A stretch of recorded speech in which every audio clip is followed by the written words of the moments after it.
कादर मुतलक खुदा बाप और बेटे और रूह कुद्दुस के नाम से आमीन। मसीह यीशु में आप सबकी सलामती हो। आज हम पाक मां कैथोलिक कलीसिया के साथ मिलकर आम छठा इतवार मना रहे हैं। आज की पहली तिलावत अहबार और उसके 13वें बाब में से ली गई है और आज की दूसरी तिलावत मुकद्दस पौलुस रसूल का खत करंथियों के नाम उसके पहले बाब उसके 10वें बाब में से ली गई है और आज की अंजील मुकद्दस मरकस की अंजील में से ली गई है। आज की तमाम तलावतें जो हैं वो हमें खुदावंद यीशु मसीह के अख्तियार की तरफ लेकर जाती हैं और हमें खुशी और शादमानी के साथ खुदावंद यीशु मसीह के अख्तियार को अपनी ज़िंदगी में शामिल करने की दावत देती हैं।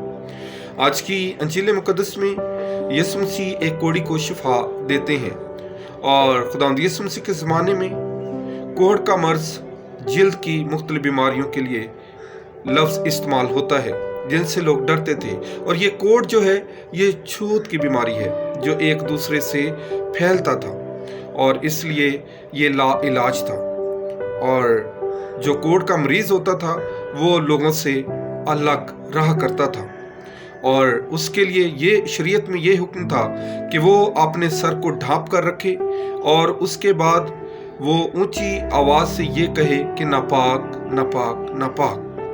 मूसा की शरीयत के मुताबिक अगर किसी को ये मर्ज हो जाता तो वो नापाक रहता था और काहिन के मुआयना करने के बाद उसे नज़रबंद किया जाता और 7 दिन के बाद काहिन दोबारा उसका मुआयना करता। अगर बीमारी चली जाती तो वो पाक हो जाता और मुकर्ररा कुर्बानी चढ़ाता। ये मर्ज छूने से लगता था लेकिन यीशु मसीह ने इस बात की परवाह किए बगैर उस कोढ़ी को शिफा दी। इससे ये साबित होता है कि वो मौजज़ा करने वाला जो कोई इंसान या इंसानी सोच से बालातर हो, वो मुर्दों को जिंदा कर सकता है, बीमारियों से शिफा दे सकता है, कोढ़ियों को अच्छा कर सकता है, जिसके पास तमाम अख्तियारात हैं, क्योंकि यीशु ने कहा आसमान और ज़मीन का कुल अख्तियार मुझे दिया गया है।